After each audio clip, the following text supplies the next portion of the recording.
Hello everyone, आज है 12 अक्टूबर और आज इस वीडियो में हम बात करने जा रहे हैं उज्जीवन स्मॉल फाइनेंस बैंक के बारे में। 40 रुपए का शेयर है। कल हमें यहाँ पर आधे % का फॉल देखने को मिला था। पिछले एक महीने में देखोगे तो गिरावट है, 5% का फॉल है। और देखो बीच में इसने अटेम्प्ट भी करे हैं तेजी दिखाने की, लेकिन हर बार गिरा, अटेम्प्ट करा, गिरा। 2 दिन इसने कोशिश करी तेजी दिखाने की और पिछले 2 दिन से वापस ये गिरता नजर आ रहा है। लेकिन इस बीच एक बड़ी खबर निकल कर आई है, बात करेंगे उन सारी चीज़ों के बारे में इस वीडियो में। लेकिन उससे पहले अगर आपने अभी तक चैनल को सब्सक्राइब नहीं किया है तो प्लीज़ अभी इसे सब्सक्राइब कर लीजिए, क्योंकि आगे भी बहुत सारे वीडियोस हैं जो आपको काफ़ी ज़्यादा हेल्प करेंगे। तो उज्जीवन स्मॉल फाइनेंस बैंक 40 रुपए का शेयर है। एक महीने में 5% का फॉल है। एक साल में अगर आप देखते हो तो बड़ी गिरावट है, 31% का फॉल है। और देखो बीच बीच में इसने अटेम्प्ट करे हैं, ऐसा नहीं कि नहीं करे, बीच बीच में इसने अटेम्प्ट करे, लेकिन हर बार ये गिरा है वहाँ से, हर बार ये गिरा है। और कहीं ना कहीं अगर आप देखोगे तो जब इनके लास्ट क्वार्टर के नंबर आए थे तभी मैनेजमेंट ने इनका जो फॉरकास्ट था उसको भी कम करा था। तो जिसके चलते गिरावट आज भी कंटिन्यू है, वो रुकी नहीं है। और इस बीच अगर आप देखोगे तो एक बड़े इन्वेस्टर ने एग्जिट लिया है यहाँ पर। डॉली खन्ना, जो कि काफ़ी बड़े इन्वेस्टर है, exerted this under performing banking stock in just over 90 days. 90 दिनों के अंदर भैया एग्जिट कर गए हैं। यहाँ पर अगर आप देखोगे तो investor Dolly Khanna has signed a potential exit from an underperforming stock in her portfolio after holding it for just 1 quarter। एक ही क्वार्टर में एग्जिट कर दिया इन्होंने। The stock is Ujjivan small finance bank where the Dolly Khanna picked up a stake in June 2024। June 2024 के quarter में इन्होंने ये share खरीदा था and her name was missing from the key shareholder list for this quarter. और इस quarter में इनकी भैया शेयर होल्डिंग लिस्ट से नाम गायब है। हालांकि अगेन मैं कह दूं, ऐसा नहीं कि सारा इन्होंने बेच दिया होगा। रीज़न ये है कि 1% से ज़्यादा की होल्डिंग होती है तभी आपको ये मतलब तभी इन्वेस्टर का नाम डिस्क्लोज करना होता है। अगर 1% से कम का शेयर होता है तो डिस्क्लोज करने की ज़रूरत नहीं होती।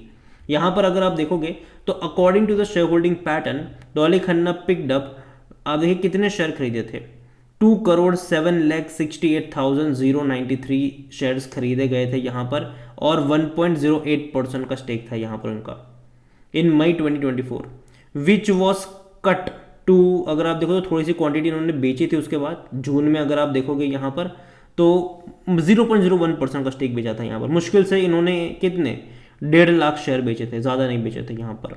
और अपनी होल्डिंग जून में कट करके 1.07% पर आए थे यहाँ पर by the end of June 2024. However, business today cannot ascertain if Dolly Khanna is completely exited the counter or not. Again ऐसा कंफर्म नहीं कि वे कंप्लीटली एग्जिट कर चुके हैं, कि जैसे कि मैंने कहा 1% से कम का शेयर होता है, 1% से ज़्यादा की होल्डिंग होती है तभी आपको डिस्क्लोज करना रहता है। उनकी होल्डिंग जून तक 1.07% थी तो उनका डिस्क्लोज करना ज़रूरी था यहाँ पर।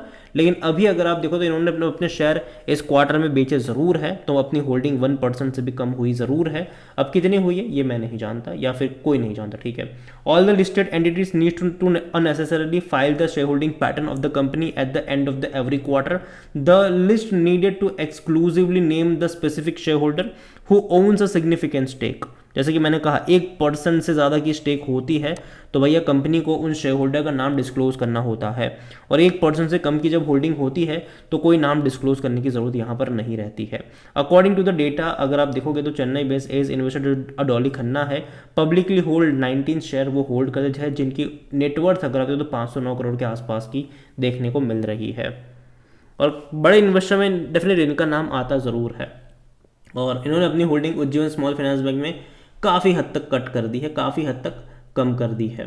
यहाँ पर अगर बात करी जाए इस बैंक को लेकर तो यहाँ पर अगर आप देखोगे तो yes securities expect overall loan growth to the further moderate as a group MFI distribution decline in further, अगर आप देखो फाइनेंशियल 2024 में। और NIMS में कम under the pressure from the portfolio mix changes and sustainable, आने वाले टाइम में कुछ असेस क्वालिटी को लेकर भी देखने को मिलेगा यहाँ पर। और इनका यही कहना है कि भैया आने वाले टाइम में सिग्निफिकेंट जो अपटिक होगा in credit cost and increasing PAR at a higher slippage. तो ये इनका यहाँ पर मानना है। दूसरी तरफ एक्सिस सिक्योरिटीज़ की अगर हम बात करें तो ओवरऑल अगर आप देखो तो यहाँ पर सिंपल सा मतलब यहाँ पर यही निकलता है कि कहीं ना कहीं जो अर्निंग मार्जिन है प्रेशर है वहाँ पर आपको देखने को मिलने वाला है। इतना ही नहीं, हालांकि टारगेट्स अगर आप देखो कि वो देखने भी ज़रूरी है। Among the other brokerage antique stock broking and JM financial की बाई कॉल है उज्जीवन स्मॉल फाइनेंस बैंक में। एक का टारगेट 60 रुपये का है, एक का 65 रुपये का टारगेट है। और कोटक इंस्टीट्यूशंस की बात करें तो उनकी भी ऐड करने की रेटिंग है और 55 रुपये का टारगेट उनकी तरफ से भी यहाँ पर दिया गया है। कंपनी के अगर हम वॉल्यूम्स देखें तो ऑलमोस्ट 60 लाख के आसपास के शेयर कल हमें यहाँ पर ट्रेड होते नजर आए थे। कंपनी के बारे में देखो तो 63 रुपीज़ का इसका ऑल टाइम हाई था, 13 रुपये के आसपास का लो था। मार्केट कैप 7,765 मतलब करोड़ के आसपास देखने को मिल रहा है। कंपनी के बारे में अगर हम बात करें, बैंक के बारे में देखें तो 50-50 का रेशियो है। 50% लोग कह रहे खरीदारी करो, 50% लोग कह रहे बेचो और भाग जाओ यहाँ से। इवन अगर इस बैंक के बारे में देखें तो यहाँ पर बिकवाली भी हमें देखने को मिली है। अगर आप देखो तो कंपनी के ही डेजिग्नेटेड पर्सन है, 42 रुपीज़ के दाम पर बिकवाली हुई थी प्रदीप बी की तरफ से। 97,500 शेयर बेचे थे उनकी तरफ से। इवन उन्होंने ही इसी मतलब सितंबर में और 60,000 शेयर बेचे थे। इससे पहले अगस्त में भी बिकवाली हुई थी यहाँ पर। और जो खरीदारी आप यहाँ पर देख रहे हो वो इस ऑप के थ्रू हुई है।